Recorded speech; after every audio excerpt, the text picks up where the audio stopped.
ये आकाशवाणी रायपुर है। प्रादेशिक समाचार बुलेटिन के साथ मैं अभिलाषा शुक्ला।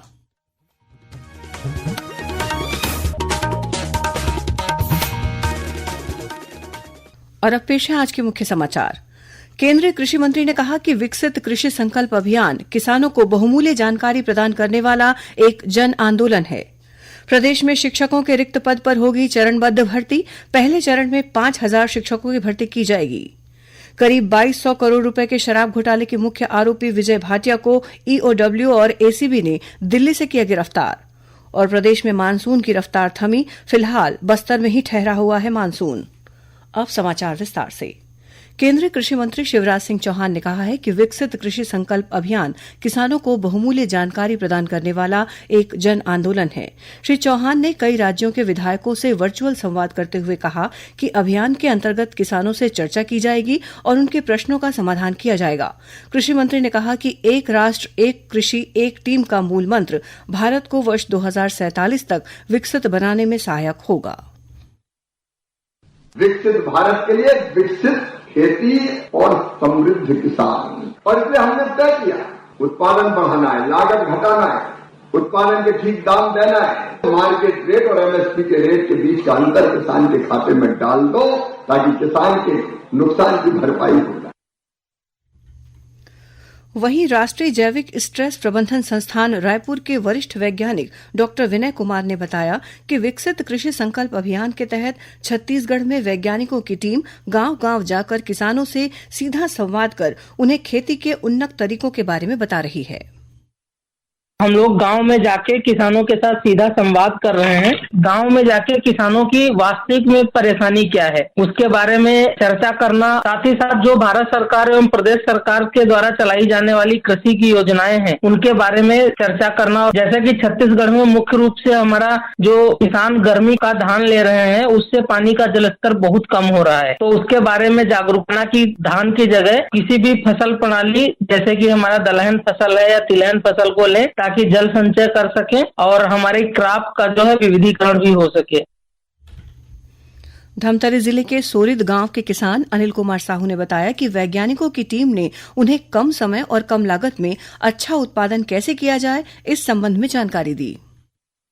कम लागत में अधिक उत्पादन और अच्छा उत्पादन हम कैसे कर सकते हैं ये हमें बेहतर तरीके से समझाया गया और बताया गया। अभी फसल चक्र के बारे में भी हमें बताया गया। फसल चक्र में हम लोगों ने मूंग, रहर, उड़द, दलहन, तिलहन जो हम लोग बोए थे इसका भी हमें अच्छा से अच्छा लाभ मिला। उन्होंने कृषि कार्य करते करते अतिरिक्त आय कैसे कमा सकते हो, जैसे मेड़ में उन्होंने बताया कि नारियल पेड़ है, पपीता पेड़ है, इस तरह के पेड़ लगा के अतिरिक्त आय हम कर सकते हैं। जो दवा के छिड़काव है उसके बारे में बहुत अच्छी जानकारी दी। फसल की देखरेख कैसे करनी चाहिए, हमारे जो सभी कृषि कार्य के बारे में बहुत अच्छी जानकारी दी गई।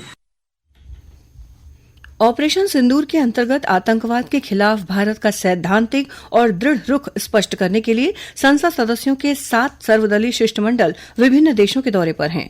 कांग्रेस सांसद शशि थरूर के नेतृत्व में शिष्टमंडल आज ब्राजील की आधिकारिक यात्रा के लिए ब्रासीलिया पहुंचा। वहीं शिवसेना सांसद श्रीकांत शिंदे के नेतृत्व में सर्वदलीय शिष्टमंडल लाइबेरिया में है। अल्जीरिया में भारतीय जनता पार्टी सांसद वैजयंत पांडा के नेतृत्व में सर्वदलीय शिष्टमंडल ने वहां के मीडिया, भारतीय प्रवासियों के एक वर्ग और अल्जीरिया में भारत के मित्रों को आतंकवाद के वैश्विक खतरे के बारे में जानकारी दी। प्रदेश में चरणबद्ध तरीके से शिक्षकों के रिक्त पदों पर भर्ती की जाएगी। पहले चरण में 5,000 शिक्षकों की भर्ती होगी। इसे लेकर विभागीय स्तर पर तैयारियां शुरू कर दी गई हैं। राज्य सरकार द्वारा शिक्षा व्यवस्था को बेहतर बनाने के उद्देश्य से कई महत्वपूर्ण पहल की जा रही है। इसी के तहत बीते दिनों स्कूलों और शिक्षकों के युक्तियुक्तकरण करने की प्रक्रिया शुरू की गई है। इसको पूरा करने के बाद शिक्षकों के रिक्त पदों का आकलन कर नई भर्ती प्रक्रिया शुरू की जाएगी। प्रदेश में हुए 2,200 करोड़ रुपए के शराब घोटाले में एंटी करप्शन ब्यूरो एसीबी और आर्थिक अपराध अन्वेषण ब्यूरो ईओडब्ल्यू को आज एक बड़ी कामयाबी मिली है। इस मामले के प्रमुख आरोपी विजय भाटिया को दिल्ली से गिरफ्तार कर लिया गया है। इससे पहले आरोपी के दुर्ग स्थित ठिकानों पर छापे की कार्रवाई की गई। और जानकारी दे रहे हैं हमारे संवाददाता अभय जवादे। एसीबी और ईओडब्ल्यू ने आज शराब कारोबारी विजय भाटिया के दुर्ग और भिलाई स्थित 8 ठिकानों की तलाशी ली। इनमें आरोपियों के नेहरू नगर निवास, आदर्श नगर स्थित उनके पिता के घर पर टीम ने जांच की। वहीं हथकोज स्थित फैक्ट्री और सेक्टर 6 के फर्नीचर शोरूम तथा उनके रिश्तेदारों के घर पर भी टीम पहुंची। इस दौरान घोटाले से जुड़े वित्तीय रिकॉर्ड और इलेक्ट्रॉनिक्स उपकरण बरामद किए गए हैं। आरोपी को कड़ी सुरक्षा के बीच आज रायपुर कोर्ट में पेश किया गया, जहां से उसे 1 दिन की न्यायिक हिरासत में भेज दिया गया है। विजय भाटिया को कल फिर से विशेष अदालत में पेश किया जाएगा, जहां एसीबी और ईओडब्ल्यू रिमांड मांग करेंगे। आकाशवाणी समाचार के लिए दुर्ग से मैं अभय जवादे। प्रादेशिक समाचार आप आकाशवाणी रायपुर से सुन रहे हैं। छत्तीसगढ़ की खबरों से है आपका वास्ता और खबरों की विश्वसनीयता से है हमारा वास्ता। आकाशवाणी समाचार रायपुर के प्रादेशिक समाचार बुलेटिन के साथ ही हमारे समसामयिक कार्यक्रम आप रेडियो के अलावा अपने मोबाइल पर भी सुन सकते हैं। आकाशवाणी समाचार फेसबुक, ट्विटर और यूट्यूब पर भी उपलब्ध है। हमारा Facebook page Chhattisgarh news on AIR, Twitter handle CGAIR news और हमारा यूट्यूब चैनल है छत्तीसगढ़ AIR न्यूज। तो अब रेडियो के साथ ही आपके मोबाइल के जरिए भी हम पहुंच रहे हैं आप तक। छत्तीसगढ़ की हर खबर के लिए सुनते रहिए आकाशवाणी समाचार। और अब आगे बढ़ते हैं बाकी के समाचारों की ओर। राष्ट्रीय उपभोक्ता आयोग के अध्यक्ष न्यायमूर्ति अमरेश्वर प्रताप शाही अपने 2 दिवसीय छत्तीसगढ़ प्रवास के अंतिम दिन आज रायपुर में अधिवक्ताओं के साथ चर्चा की। बाद में पत्रकारों से चर्चा के दौरान न्यायमूर्ति शाही ने कहा कि उपभोक्ता आयोग देश में कंज्यूमर प्रोटेक्शन एक्ट के तहत उपभोक्ताओं को न्याय दिला रही है। आयोग में अब तक कई जगह ई-हियरिंग की सुविधा प्रदान की जा रही है और शिकायतों का ऑनलाइन दाखिला हो रहा है। उन्होंने इस बात पर चिंता व्यक्त की कि उपभोक्ता आयोग के पास आदेशों के पालन के लिए इन्फोर्समेंट इंफ्रास्ट्रक्चर का अभाव है। न्यायमूर्ति शाही ने बताया कि उपभोक्ता आयोग स्ट्रेचरी अदालत है। अभी आयोग में मुख्य रूप से 4 प्रकार के प्रकरण आते हैं। मुख्य 4 तरह के मुकदमे। पहली कैटेगरी होती है, आजकल सर्वाधिक जो है वो बिल्डर बायर डिस्प्यूट। किसी ने फ्लैट खरीदा और बिल्डर पैसा लेके बैठा हुआ है, फ्लैट नहीं दे रहा है। दूसरा नेचर डिस्प्यूट है मेडिकल नेग्लिजेंस, उसके ऊपर चर्चा हुई। फिर तीसरा इंश्योरेंस क्लेम्स, ज्यादातर ग्रामीण क्षेत्र में देखने को क्रॉप इंश्योरेंस क्लेम और ये सब आते हैं।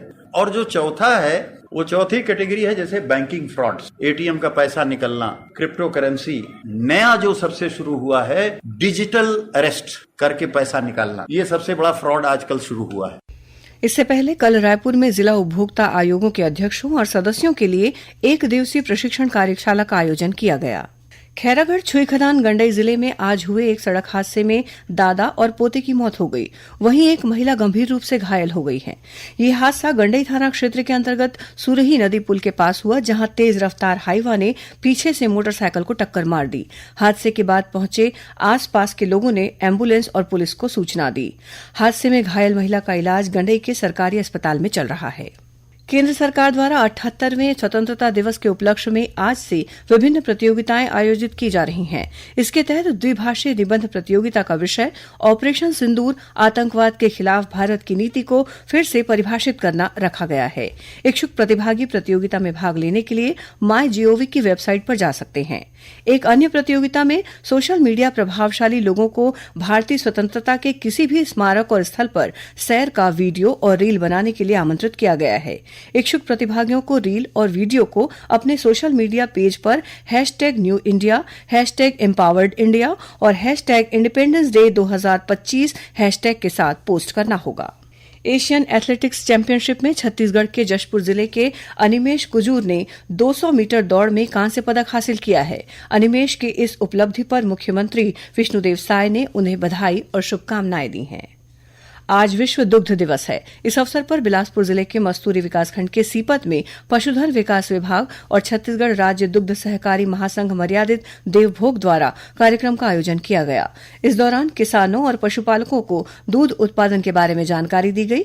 वहीं झलमला दुग्ध उत्पादक सहकारी समिति का शुभारंभ भी किया गया। और अब पेश है मौसम का हाल।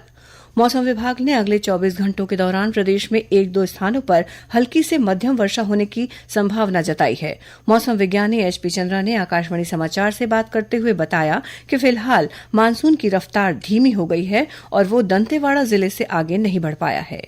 अभी फिलहाल जो मानसूनी हवाएं हैं उसकी गति है धीमी हो गई है। धीमी होने के कारण से मानसून है जहां तक आकर के छूटा था यानी कि बस्तर संभाग के जो दंतेवाड़ा जिले में वहीं पर रुका हुआ है। अभी फिलहाल अगले 3-4 दिनों तक लगातार 1-2 स्थानों पर हल्की से मध्यम वर्षा होने या गरज चमक के साथ छींटे पड़ने की संभावना बनी हुई है। 3 जून को विश्व साइकिल दिवस मनाया जाएगा। इससे पहले आज रायपुर में साइकिल रैली निकाली गई। इस रैली में खेल मंत्री टंकराम वर्मा, विधायक गुरु खुशवंत साहिब और मोतीलाल साहू समेत कई अन्य लोग शामिल हुए। इस रैली का उद्देश्य लोगों को सेहत और फिटनेस के लिए साइकिल चलाने के लिए प्रेरित करना था। वहीं फिट इंडिया मूवमेंट के तहत आज गौरेला पेंड्रा मरवाही जिले में भी साइकिल रैली निकाली गई। इस रैली का शुभारंभ गौरेला नगर पालिका अध्यक्ष मुकेश दुबे और पुलिस अधीक्षक सुरजन राम भगत ने किया। जांजगीर में आयोजित साइकिल रैली में बड़ी संख्या में लोग शामिल हुए। इस दौरान स्थानीय लोगों को शपथ भी दिलाई गई। अंत में मुख्य समाचार एक बार फिर। केंद्रीय कृषि मंत्री ने कहा कि विकसित कृषि संकल्प अभियान किसानों को बहुमूल्य जानकारी प्रदान करने वाला एक जन आंदोलन है। प्रदेश में शिक्षकों के रिक्त पद पर होगी चरणबद्ध भर्ती। पहले चरण में 5,000 शिक्षकों की भर्ती की जाएगी। करीब 2,200 करोड़ रुपए के शराब घोटाले के मुख्य आरोपी विजय भाटिया को ईओडब्ल्यू और एसीबी ने दिल्ली से किया गिरफ्तार। और प्रदेश में मानसून की रफ्तार थमी। फिलहाल बस्तर में ही ठहरा हुआ है मानसून। इसी के साथ प्रादेशिक समाचार बुलेटिन समाप्त हुआ। नमस्कार।